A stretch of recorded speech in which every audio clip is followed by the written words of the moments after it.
Hey everybody, thank you so much for tuning in today again with me, William Wallace for America on my show. And today I'm down in an area of Louisiana that some people don't realize is here, some people do.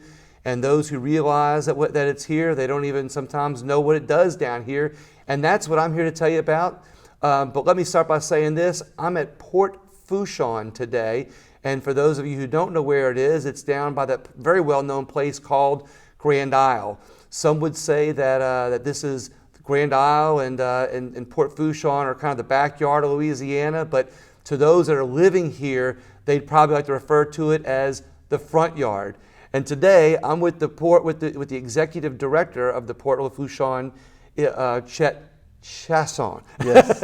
Chet, thank you so much for coming on with me today. Thank you very much, William. Make sure I said that right, because I had a joke earlier about Port Fouchon, about how it's spelled. I said it's spelled wrong. It's F-O-U-R. That's not how you pronounce it. That's correct. But I'd like to give the boat captain who gave us a tour on the boat earlier, a little while ago, some credit for this story. He actually said that Port Fouchon was named after the Bayou Lafourche that came down, and the reason why it's spelled that way is because the bayou is shaped like a fish hook or a fish fork, right? And that's how it's spelled in French, Lafourche. Lafourche, yeah. Lafourche, that's right. And it's the bayou that feeds in here, so it was named after that. So I want to give him some credit for that. That's right. So tell me, who came up with the idea for Port Fouchon, and tell me about what you guys do. We're going to get to that history, but who came up with this idea first? So we had the brainchild. Fouchon is the brainchild of Senator A.O. Rapollet. So he was a state senator here from this area, and we had Bayou Lafourche, this tributary of the Mississippi River, going down the bayou, headed out to the Gulf of Mexico. And he just saw an opportunity there.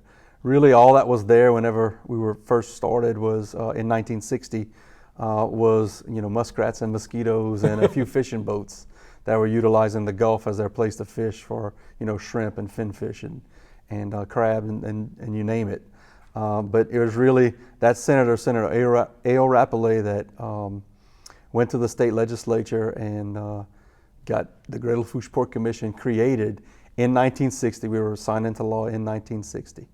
Oh, well, that's the vision. Again, it's a vision of a legislator. Correct. That came up with this idea that's created. I mean, in 1960, look at all the jobs that's created since. We'll talk about that since. I mean, when you drive down here to see the business and industry here. Right. And one of the first dock facilities that were built in the port, we still affectionately call the banana dock, because his vision was to actually service the banana trade that was currently in New Orleans.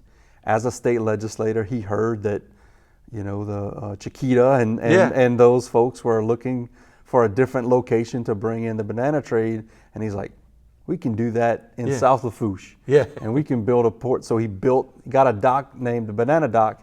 Never offloaded one banana. However, we found something in the oil and gas industry that was kind of really picking up, especially offshore in the late 60s, early 70s into the 80s. So is there still Banana Dock here today, you said? So the Banana Dock is still there. It's again, never offloaded a banana. It's a fuel dock now. I guess people will probably still call it that. Yes. So is there anything else like Port Fouchon in Louisiana or the USA? Because as I toured it, and we're going to talk more about this as we go on, so people will get. We're going to kind of unfold this as we go. Is there anything else like it in this area? Yes and no. Okay. Port Fouchon is very unique. It's unique in its location of being directly on the Gulf of Mexico. Closest dock being 30-minute boat ride, large boat ride from the sea buoy. That doesn't really exist anywhere else. I mean, you have Venice, all the old ports that you understand. Venice, Morgan City, Port of Terrebonne, Intracoastal City, Cameron, but those are all different than we are. With Morgan City being inland, Port of Terrebonne again further inland, not the depth that we have. So we're authorized to 27 or 24 foot of draft. We actually have about 27 feet of draft. in the port, and we're going to 30. We was just authorized in December through the last WRDA bill, Water Resource Development Act bill in Congress. We're authorized to go to 30 feet with a 3-foot advanced maintenance at 33 to continue to meet the demands of our current industry and attract new industries into the port. So we're a unique port where we have great access to the Gulf of Mexico.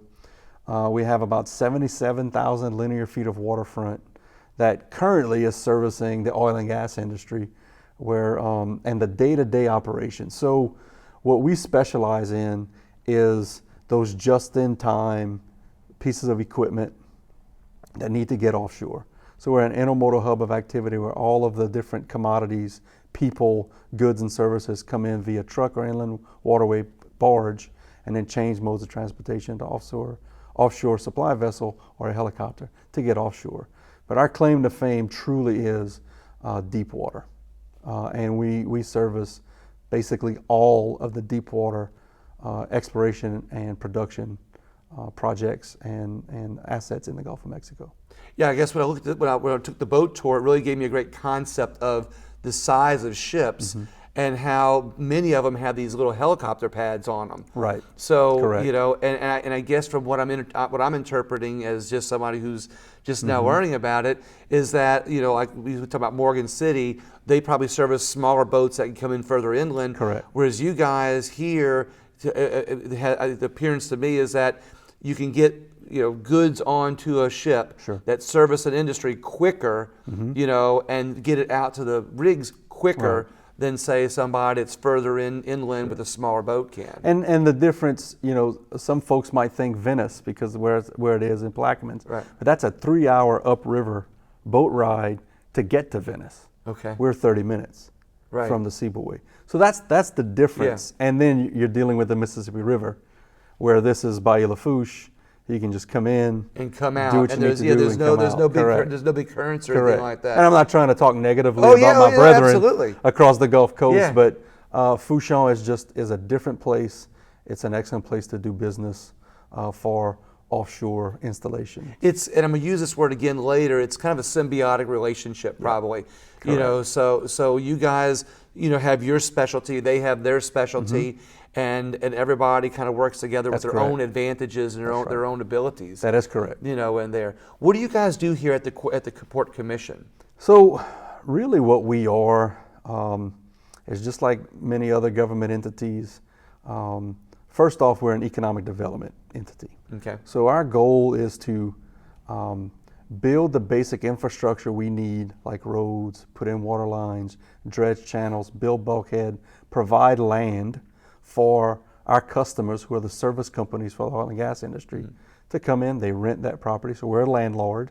They rent the property from us and then build out their facilities to service their customers, who are the oil companies. You know, Shell, Chevrons, BPs, Exxon, Equinor, Hess, you name them, they're there. They're operating out of Fouchon.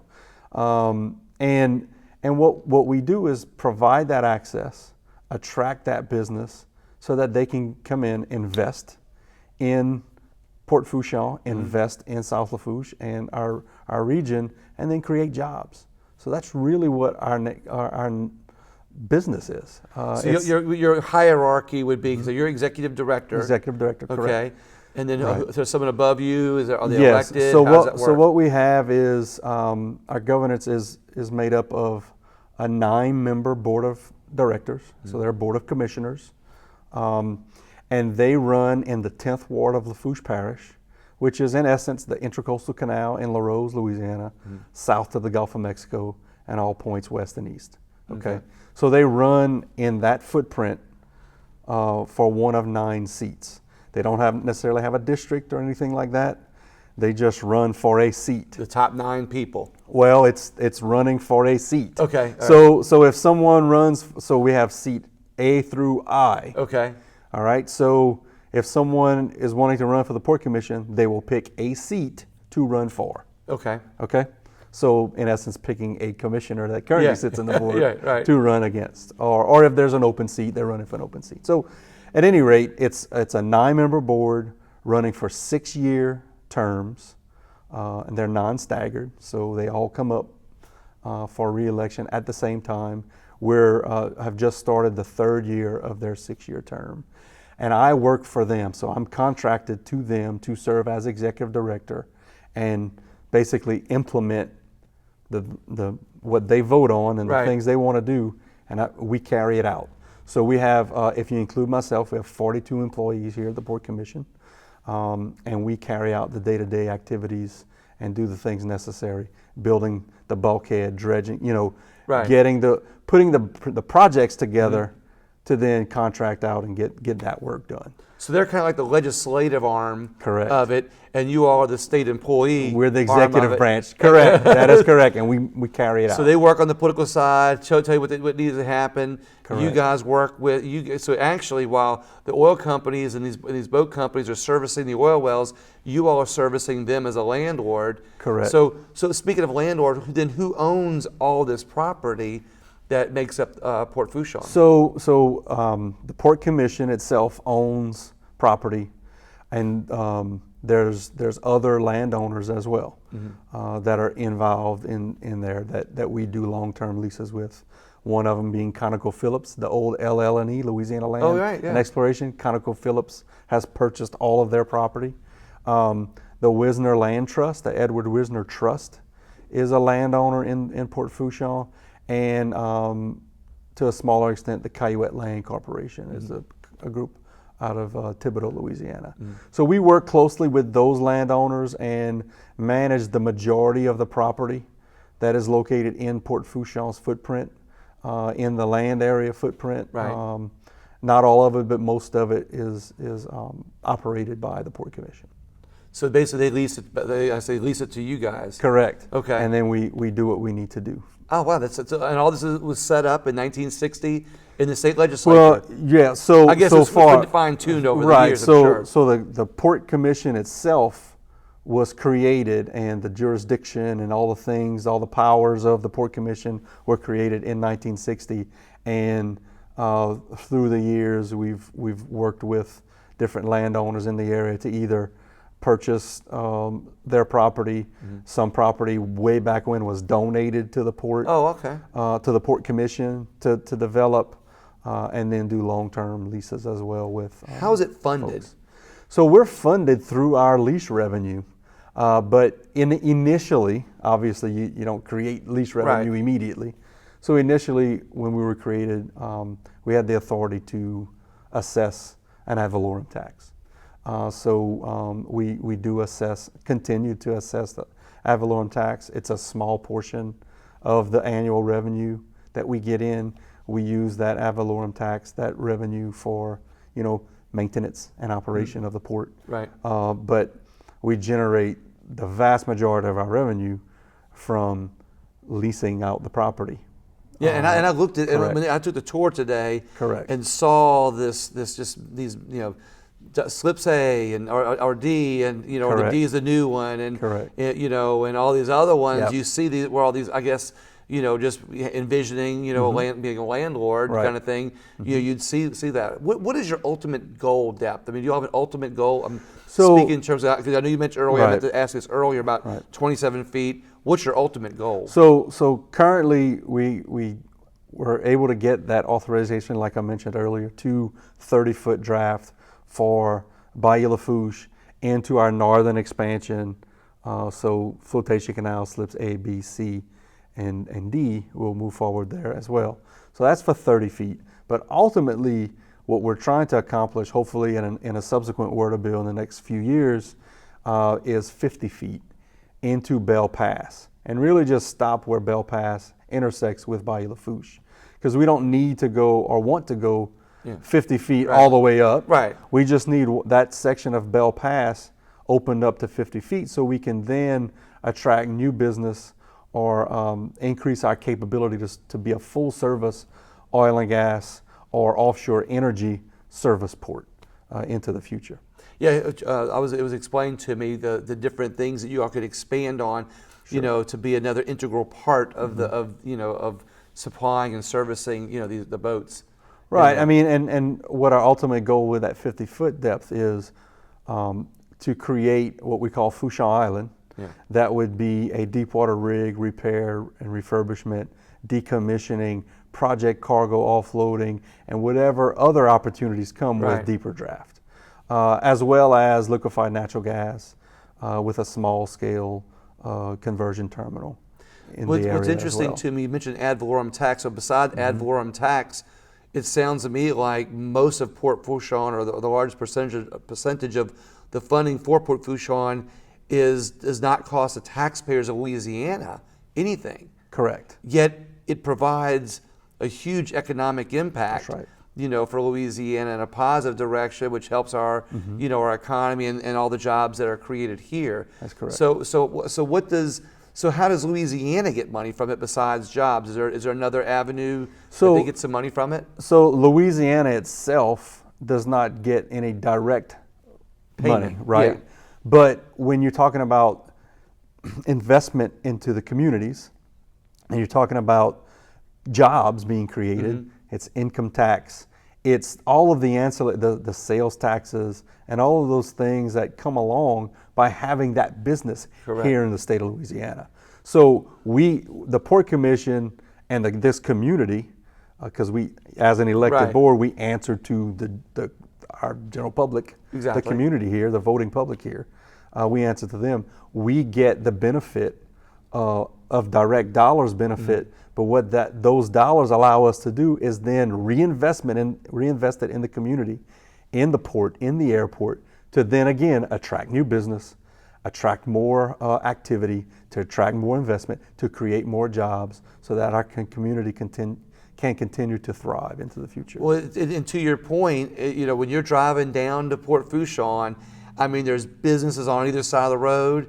There's boats on the bayou going down there. I mean, Right. all that represents all the jobs that are created by this industry and the Port Commission. Right, and the direct jobs, we're not talking about ancillary Yeah. really. We're talking about direct jobs because of the existence of Port Fouchon is 8,000 regionally in the Houma MSA, Metropolitan Statistical Area, but statewide over 11,000 jobs are here in the state because of the existence of Port Fouchon. Yeah.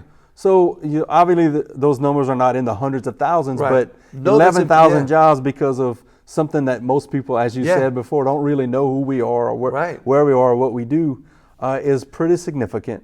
And the economic impact is pretty significant.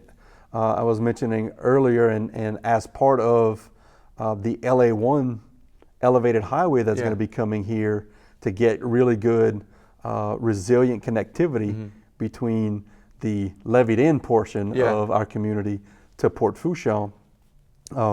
When we did that infra grant application Yeah. with DOTD, Louisiana Department of Transportation, there was an economic impact report done as part of that, and what they found was that Port Fouchon has a $46 million daily impact on the oil and gas industry. 46 million a day. a day. $46 a day. But greater than that, Port Fouchon has a $500 million daily impact to the national GDP.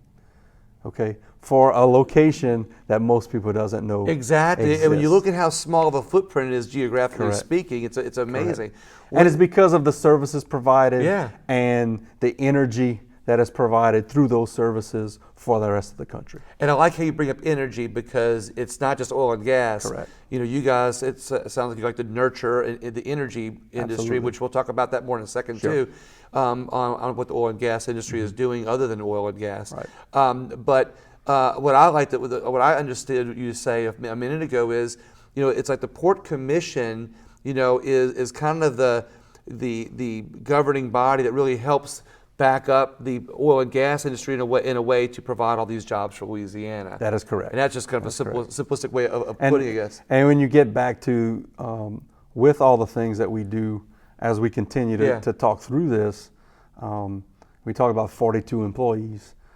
That's pretty lean in the grand scheme of things Yeah. for the Port Authority of kind of our size and what Right. we do. And quite honestly, the majority of them are boots on the ground, and that's where they should be. We have 21 harbor policemen that Yeah, I know. work for us. They took us out today. We have 9 maintenance workers. So again, out of 42, you you have 30 Well, that when you are say- yeah. boots on the ground, and then the rest are admin staff to get the job done. And you as made a good. on the I'm inside. glad you reminded me, because when you said this, that the Port Commission is responsible for 11,000 jobs in Louisiana, yet only 42 of them Are direct. Are direct. You know, that's what 10,000 whatever Exactly. jobs That's created correct. by those 42 people. That's right. That's You know, correct.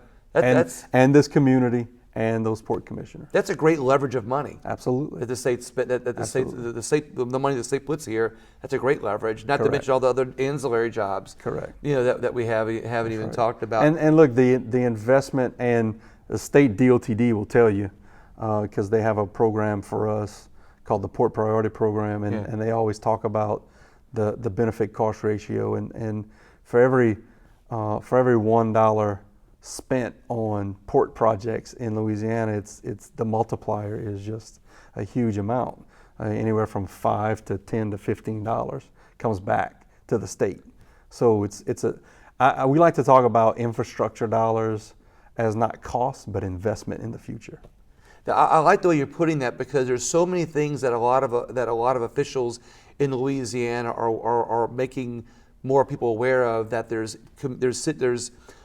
organizations like yours, in this case a commission, that actually make money for Louisiana, like John Correct. Schroeder. Correct. You know, he's just got his constitutional amendment passed. Yep. That invests that money that for the unclaimed property. It invests the money so the state makes money off the interest instead of spending it in the general budget. It's little things like that that are smart government. That's right. And to have the Port Commission looking out for the people of Louisiana That's right. in such a way to use the money wisely and get that kind of return back is really smart use of money. Yep. The Keystone Pipeline has been closed. You know, is that going to affect you guys at all? It will not affect us directly. I know it affects people in Louisiana and some companies that were looking to provide the pipe, provide the coating, provide the welding, and work for that. But directly for the port and the community here, it doesn't have any impact on us. You guys just going to keep on concentrating on the Gulf. Keep on concentrating on energy assets and servicing the Gulf. I like that. You know, that to me is a very positive way of putting it, and that's one thing I like to look for, is that positive. Some people like to deal, well, you know, hearing the negative, but you guys are just say, hey, look, we're Louisiana strong. You know, we're going to make this work with us, and providing a good service to our oil industry, which I'm going to talk about more about that too here in a little bit. So I assume that the fishermen and the shrimpers were here first. Yes. You know, so that 1960 they were here before that. How do you guys coexist with them? Because when I went out, I see shrimp boats. I see just as many shrimp boats as I do oil and gas service boats. It's interesting, but there's a good story, and you may be interested. I don't know if you've ever read the book, The Rise of the Cajun Mariner. The author is Woody Falgoux. He's an attorney out of Thibodeau. Okay. Take a look at that. It kind of tells the story of the history of how this community became the service sector for the oil and gas industry, because we knew the waters and the lands by our fishermen and trapping background. Okay. So ultimately, it's really a pretty symbiotic relationship, and because you know, you can go to you can knock on any of these doors down here, and ask them if they're fishermen or work in the oil and gas industry, and most of them will tell you both. Okay. Okay. Because and when you say fishermen, you know, you'd have to clarify commercial or recreational. Everybody's a recreational fisherman. Yeah, right, exactly. Just some of us are commercial fishermen as well. But the fact of the matter is that families are in both of it, both sectors. You know, there's commercial fishermen, there's oil and gas, and they work very well together here, because we try not to get in each other's way. Right. From that stand. And I talk about we because I grew up here. Okay. And my family I come from fishermen and trappers, and who grew into the oil and gas industry. Or more, yeah. Correct. So it's just really a good relationship between the two.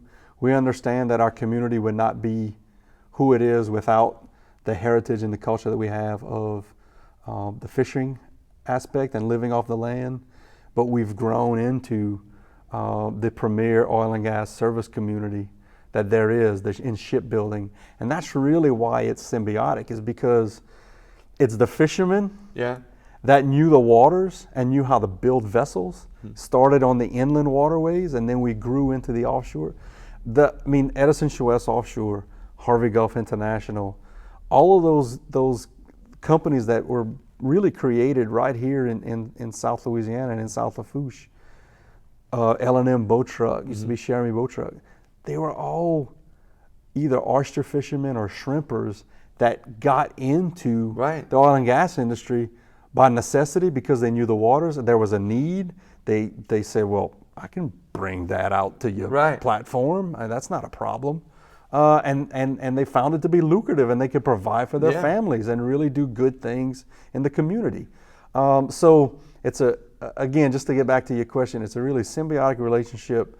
Everybody in this industry, for the most part, grew up living off the land and utilizing the land and enjoying the land. So, and I'm going to get national political on you real quick. Because I can go back and forth. I love it. I'm good with that. But William Wallace for America is a show. we are not an either-or community, and we shouldn't be an either-or country. Just because you're in oil and gas services or oil and gas company doesn't mean that you inherently want to damage the earth. Right. Quite opposite. We all live here, work here, and play here. And we want to continue to do that. And you have generations of family from here. That's exactly correct. So everybody in this industry, as you've explained, not only works or plays or relatives all in it, you all are intertwined in such a way that you all have a personal interest in being good stewards of this area. Of this area, of the community, of the environment. And that's kind of what I want to focus on too, is how much I've learned from you and everybody else taking the tours here, that there is a personal interest in making it a good, clean environment. Absolutely. And keeping and also being locals here, you guys are also telling the oil companies, hey, this is what we would like to have, and do because I believe in being a good steward of the earth, but I believe that can be done while promoting business, industry, That's correct. and jobs. Right. But also, even when there's environmental concerns. So how does the commission work with, how does the commission itself work with those concerns and the industry for the people? So the commission, over the years, we've always thought this way, but we have this term that we utilize daily, and it's all about holistic resiliency. And we do the things we need to do here that are going to benefit industry, benefit the communities, but at the same time benefiting the environment and doing the things necessary to be resilient and to be sustainable for many years to come, for generations to come.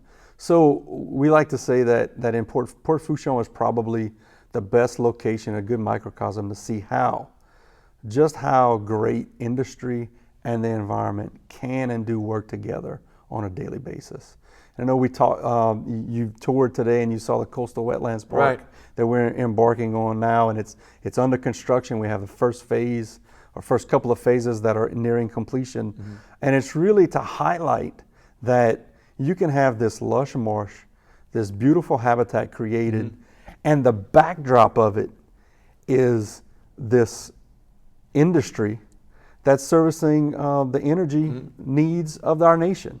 And they can work together, and they can really be a great thing for us to be looking at as a reason why, especially in Louisiana, we can certainly walk and chew gum at the same time. Yeah. We can be environmentally friendly. And in the South, you guys can walk, chew gum, and fish at the same time. But we can also provide the energy needs out of the Gulf of Mexico and the surrounding waters and marshlands to provide those energy needs for the nation.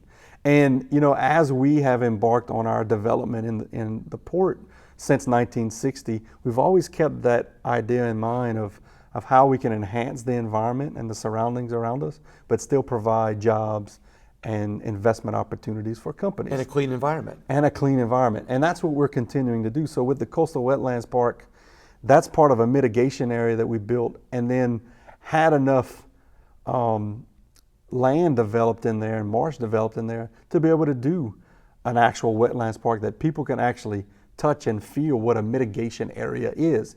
Because you hear about it, you hear about mitigation, but people don't usually see it. This is one you can drive up to and enjoy on a daily basis. That's important as we move forward into the future.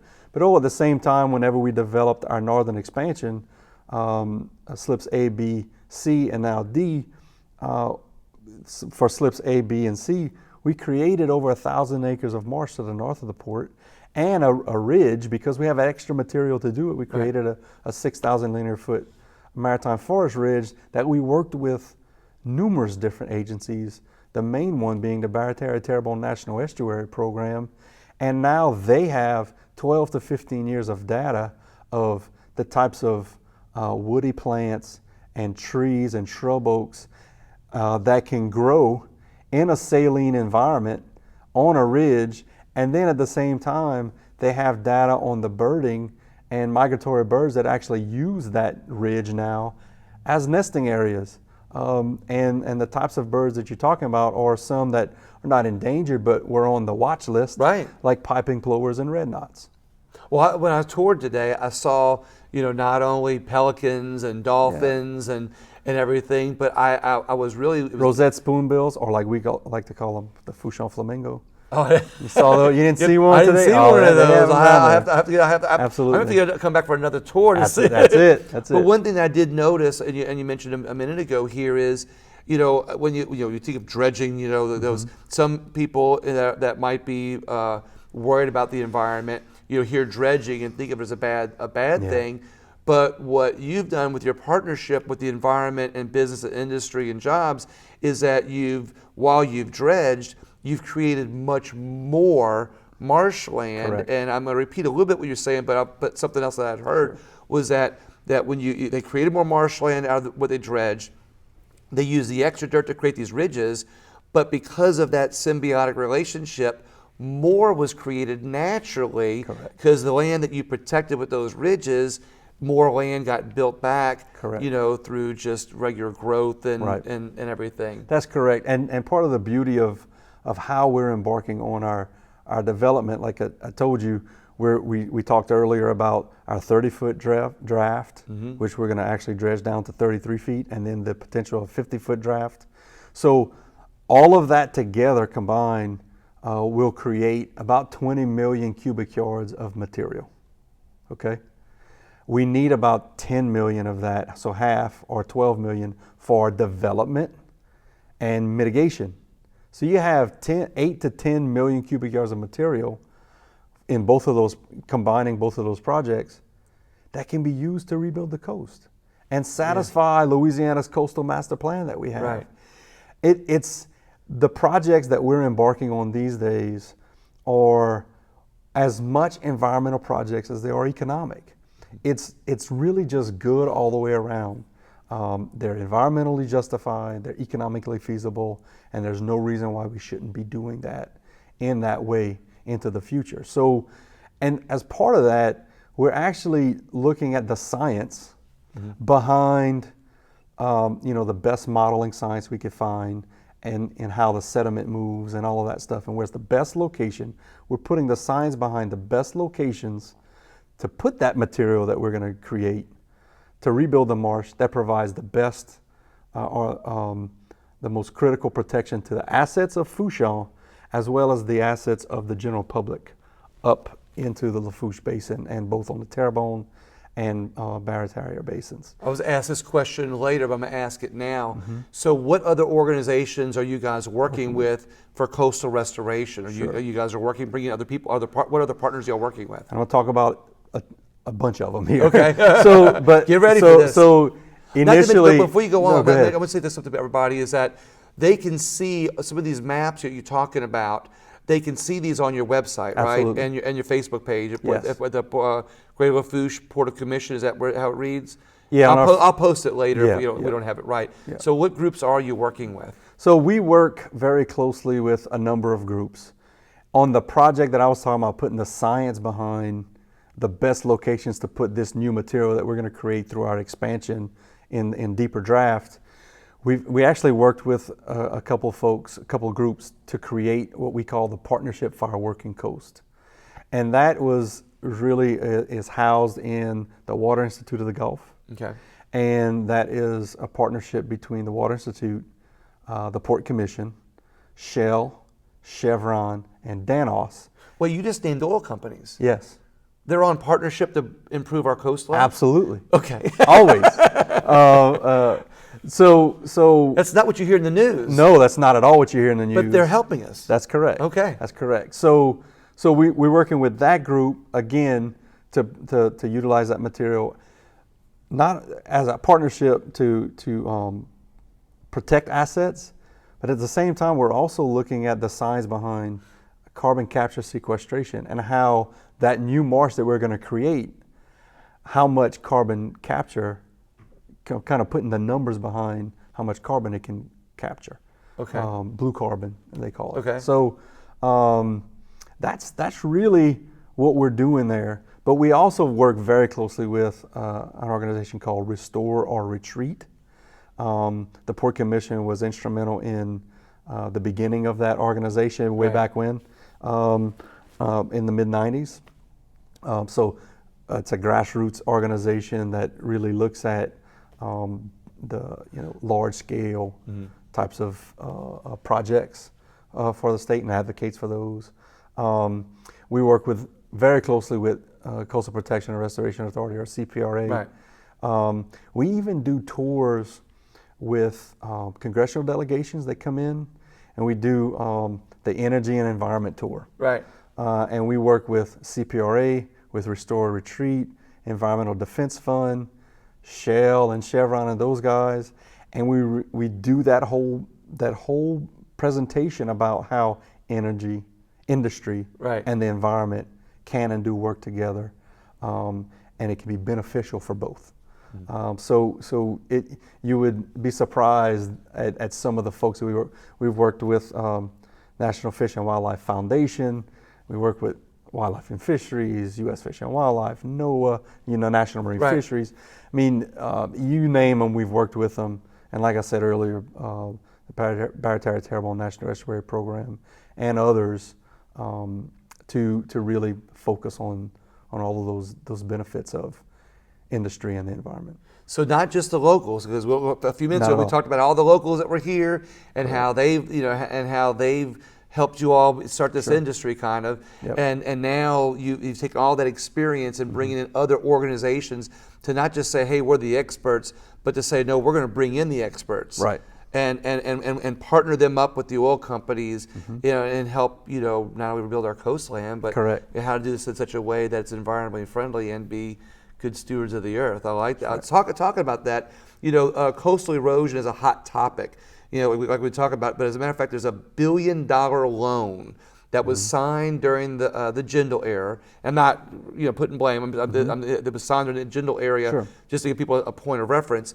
That was used for coastal restoration. And this year, it's either this year or next year, that $1 billion loan is And coming the due. levee around New Orleans. Yeah, The wall. Is that what it was? Yeah. So Part but of it. that's coming due right now, and so the state of Louisiana is going to have to put out a lot of money for that.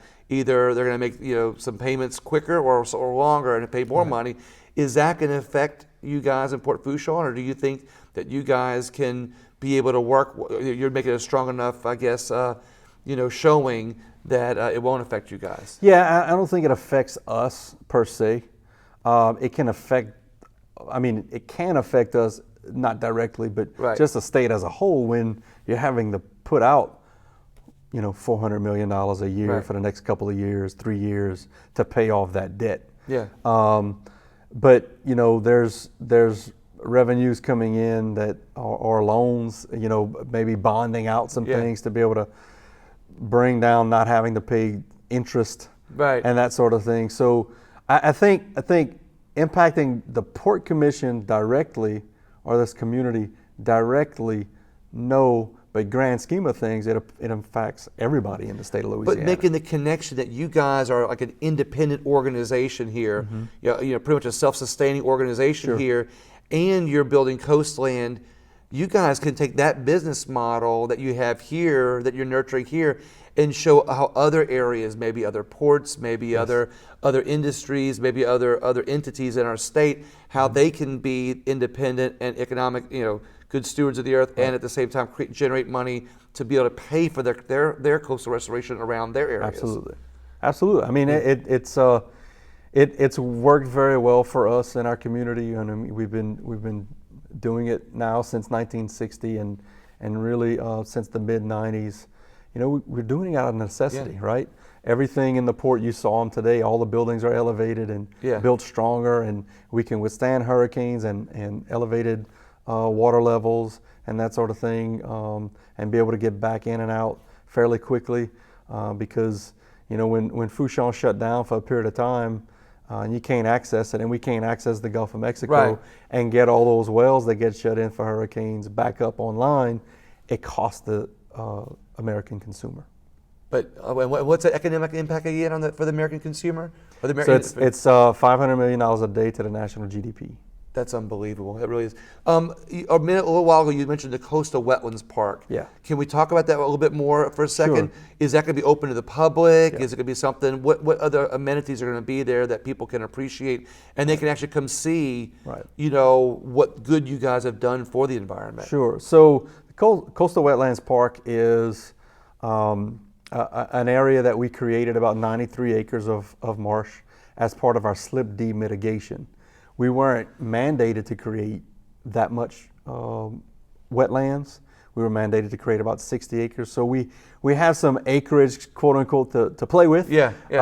So that's why we were able to continue to move forward, and we built, we like to call it down here, I'm gonna give you a French word. Okay. It's a tidal creek, but we like to call it a trenasse.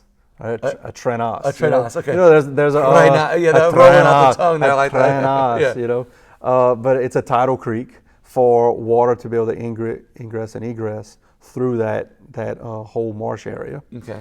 So we're in the process of building currently, and that's just about complete, a kayak launch with an area that people can come in, cast net, and fish off of in that area. So it will be open to the public.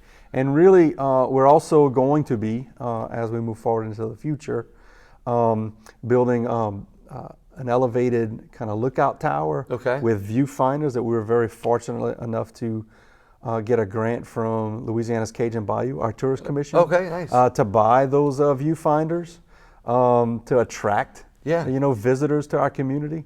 But at the same time, up on that facility that we're going to build, where those viewfinders are, we're also going to identify the different types of plants and grasses and wildlife that you're going to see while you're out there looking at that area. Again, with a backdrop of an industrial.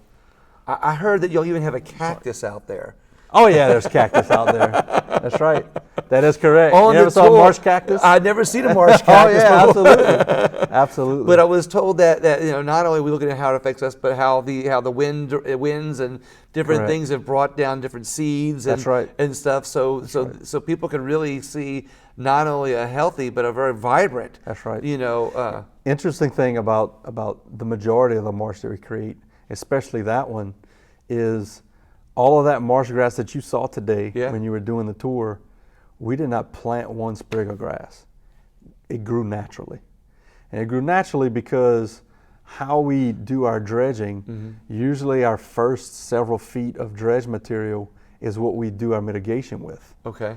And that first several feet, 5 to 10 feet is full of it's a nutrient rich. Wow. So, and it has seeds, and they're all migrant, and then are dormant, and then you pump it in there, and then you get it if you get it to the right elevation, a foot and a half above sea level, it grows naturally. Unbelievable. So we're very, very proud of the work that we do, as you could tell. Yeah. We're passionate about what we do, both on an energy side and on the environmental side. Does I what think it you really guys works do together. here? I'm sorry. No, go ahead. Does what y'all do that here help with hurricane coastal? They always talk about the island, you Yep. know, the barrier islands being Yep. protection. I mean, it sounds to me like what y'all are doing here is not only protecting land, building more land, but it kind of makes an example how it can grow better. Does that help us in our coastal Absolutely, protection? absolutely. Hurricane Remember that protection? term I mentioned earlier, holistic resiliency. It's about building the footprint, continuing to build higher in our new iterations of development, continuing to build a marsh platform and aprons around it, ridges when we can. The headland, I mean, the state has spent, almost $300 million on the Caminada headland between Bell Pass and Grand Isle. And we as a Port Commission have focused on about a mile section of that beachhead, that Caminada headland, that's most critical to the port and protection of the port. So we've been doing that work since the mid '80s, since Hurricane Juan came in back in the mid '80s. So we like to say sometimes that the Port Commission has been doing coastal restoration before coastal restoration was cool, but that's out of necessity. Yeah, exactly. Right? Well, that's the example that people need to see here. Yep. You mentioned earlier an airport. There's an airport in the area. Absolutely. Okay. So in 2001, in Galliano, it's called the South Lafourche Leonard Miller Jr. Airport. In 2001, we acquired the airport from the parish government, and it was a fledgling little airport, about 3,800 foot runway with weeds growing through the cracks and one little building. Exactly. And very fortunately, you have a parrain in Port Fouchon that generates some revenue. A parrain. Okay. Godfather. A godfather, the parrain. So that generates some revenue that we've been able over the years to contribute our own funds, as well as funds that are available to us from FAA, Federal Aviation Administration, and DOTD aviation dollars. So we've spent about $37 million at that airport, turning it into a first-class general aviation airport with a 6,500 foot runway, a full parallel taxiway, instrument landing system, all the lighting you need, everything necessary to operate a full functioning airport. We have a large helicopter fleet that operates out of there. Chevron does all of their own aviation logistics for their offshore installations, and all of their Gulf of Mexico operations, aviation operations, are out of our airport, as well as several other private aircraft and that sort of thing. So we're very proud of the airport, and the $37 million that we've put into it. About 50% of that $37 million has federal dollars from the Federal Aviation Administration. That other 50%, about 10% is DOTD dollars, and the other 90% of that 50% is Port Commission dollars. So you guys have a whole huge investment in there. Absolutely. That was created off of renting out the bulkheads and creating, and bringing everybody together. And we have been touted by the Federal Aviation Administration as being and slated to continue to be the fastest growing general aviation airport in the state of Louisiana over the last several years, really since 2006. In 2006, FAA named the South Lafourche Leonard Miller Jr. Airport at its General Aviation Airport of the Year, again in 2006. Because of the investment, because of the improvements that we've made back there. And I think an important note for you and your audience is that back in 2015, State Department of Transportation Aviation Section did an economic impact report that said we had about a $55 million economic impact on the state of Louisiana. Our airport did. Right. And then they updated it 4 years later in 2019, and that jumped from $54 million economic impact to $93 million economic impact to the state of Louisiana. Amazing. Because of our little airport that nobody knows exists. Yeah. Okay, not even people in our community have been back there for the most part. So we're very proud of that. So that's the reason why over the years we've been advocating to do and improve our access to the airport. Because access is key, Right. right? Because we're not just wanting to have an airport, we want to have an industrial park surrounding Right. it, like many other airports do. Exactly. But access has been hindering that development. So we've advocated really since the mid 2000s, so 2007, 2008 time frame, been advocating to get an airport corridor built. New elevated lift bridge and an access to LA 3235, our 4-lane highway, which we affectionately call the back road. So to have better access to the airport.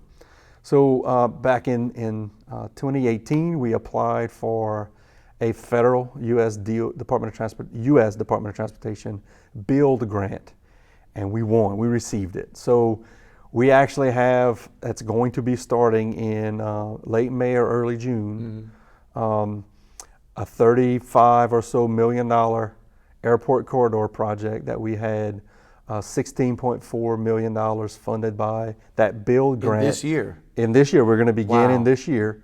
So $16.4 million of federal dollars coming to that project, and then the other 18 or so million dollars is being funded by three groups: State of Louisiana through Capital Outlay, and then the Port Commission and Lafourche Parish government. So you have from all levels, Right, federal, yeah. state, and local entities coming together to fund a project that is impacting and maybe probably going to have more of an economic impact once it's done. You know, currently $93 million economic impact to the state for this little airport. And we just need that access so we can continue to grow and provide, again, more jobs, more investment, more impact to our economy. And what's interesting is when you see the ships and the amount of service and the amount of, just industry and everything going on in the port, to have this airport help make that bridge, like the bridge you need, to help service them, is only going to help it grow. Right. When other oil companies say from the other state that everybody likes to look at a little bit. Right. Right. I'm intentionally Yeah. that they'll be able to fly a plane in, put somebody on a helicopter or put somebody on a boat a lot quicker. It helps make it an easier decision to send them here to do it. That was part of the reason why Chevron was so excited about putting their helicopter, their aviation logistics services out of the airport, because they can jump on a plane in Houston, fly to the Galliana airport, land there, jump on their execs, jump on a helicopter, go offshore, come back and be home for dinner.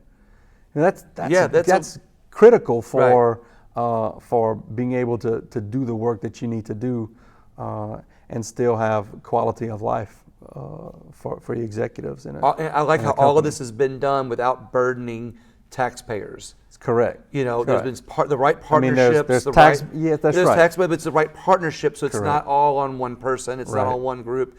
It's not saying, hey, citizens of Terrebonne, you're going to have to bear this. It's saying, hey, look, we're going to do this for our community, but we're going to do this for our state. That's right. And, and the country is going to benefit. That's right. That's right. And I think what's important is you talk about that connectivity. So that airport corridor is critical for connectivity for folks coming from north to south to get to the airport. But at the same time, it's critical from people coming from south to north to get to the airport from the port, or from the airport to the port. So it's that connectivity, that multimodal connectivity that we're creating here, that's really important. So that, coupled with the LA1 elevated highway next phase 2 construction, that's actually going to be bid by Louisiana Department of Transportation in October of this year. Now that's going to be a 6-year construction project, but just think about this: in 3 years we'll have the airport corridor done here. In about 6 years we'll be complete with the elevated highway inside of our levee system. So now you have connectivity, intermodal connectivity, resilient connectivity between the community inside the levee system and the port with that elevated highway to provide the proper access you need to provide the services for the energy industry in the Gulf of Mexico. And I think the thing that we're very proud of is because we've had a key role in creating all of that as a port commission and as a community. And as part of the elevated LA1 project, that's a over $400 million project. All this is jobs, but what I'd also like to point out, the connection I want to make real quick, and what I see is that when you're putting that kind of time, that money, that industry, and have much concern about the environment, you're going to have a lot of interest in not only protecting our coastline and helping find ways to rebuild our coastline, but in helping ways to environmentally protect it. Right. And the oil companies, like I said, we point out they're a partner in this. They're a partner in the airport. They're also, I think, is it Shell that's one of the biggest leaders in the carbon capture? Yep. I'm going back to the environment a little bit because I like to, absolutely. As people see this growth and they see all this, I want to stress the positive environmental impact that the oil companies especially are having on this. And the oil and gas industry, the operators themselves have really been the leaders in creating the technology for carbon capture and limiting the emissions in the Gulf of Mexico, but just worldwide. And they're also funding and leading in the wind farms up on the Northeast. I mean, it's the oil and gas industry that's really funding a lot of that capacity and the things that are taking place up on the Northeast. And it's even local companies here that have been involved in building the jackets and the structures you need for the offshore wind farms, and providing the vessel services, and providing, building the new some new vessels to be able to construct those wind farms on the Northeast. So it's the ingenuity, the expertise that we have of servicing the oil and gas industry that's actually going to parlay into doing renewables as well. Again, I'm going to revert back to what you're saying. It's about industry, it's about the environment, and it's about a balanced approach to providing energy for our country and around the world. And we can do it all. It's not either or, it's yes. The answer is yes, we can do it all. We can provide the necessary feedstock for all of the things that we enjoy on a daily basis, because quite honestly, we can't create a windmill or a solar panel without oil and gas, without oil or petroleum products. Okay. Wait, say that again. You cannot create a windmill and components for it or a solar panel without petroleum products. So to just come out from a platform and say we need to get rid of oil and natural gas is completely wrong, and they know it's wrong. Right. Because you have to have it as a feedstock to create plastics and do all the things you need for us to continue to move forward.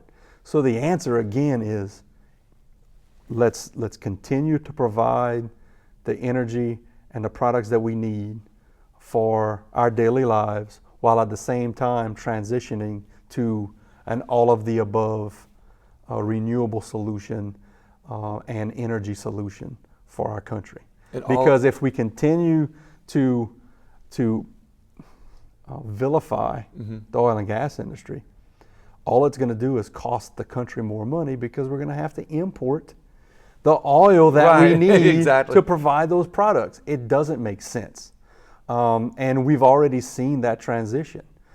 So Loop, Louisiana Offshore Oil Port, last month, I believe, was the first month in about 3 years that they did not export oil. Remember, we changed from a net importer to an exporter of oil. Okay, so we were exporting oil. Now we're back to importing oil from the Middle East. Okay, it's not realistic. It doesn't make sense to import oil that we have here to make renewable, energy sources. Right. When we have oil companies here that are willing to partner with our industry, partner with our environment, partner with the people here to create not only an eco-friendly environment, renewable energy that we have, and do it in a way that we create jobs and a clean environment for people here. All at the same time. I love it. Yep. I'm going to ask one more question because you've given me a lot of time and I really appreciate it. Sure. Are there any nuggets about this area that you want to share? Is there Any nuggets? Any little piece of information about this area that's not common knowledge besides all that stuff we've already talked about? Right. Well, now it may be a little bit more common knowledge, but just down the road from here, like literally 2-minute walk from here, is South Lafourche High School I went to, but its claim to fame is Bobby Hebert and Coach Ed Orgeron. Okay. Went to high school there. Awesome. Yeah, it's so that, and that's more of a community. I just want to make it more of a community feel. That's right. That we have here. So every time I've come here, it's felt like family. Absolutely. Yeah. Well, Always Chet, welcome. I want to thank you very much for your time, and I Thank you. appreciate you coming on. And I want to encourage everybody else, if you've gotten some good information out of this, to share the video, share the information, share the podcast. This will be also on a podcast. Remember, my social media handles are William Wallace for America. It's WALLIS. Port Fouchons. I'm going to post their information up here so you get a chance to see it. And again, please share the video. Thank you very much. Thank you.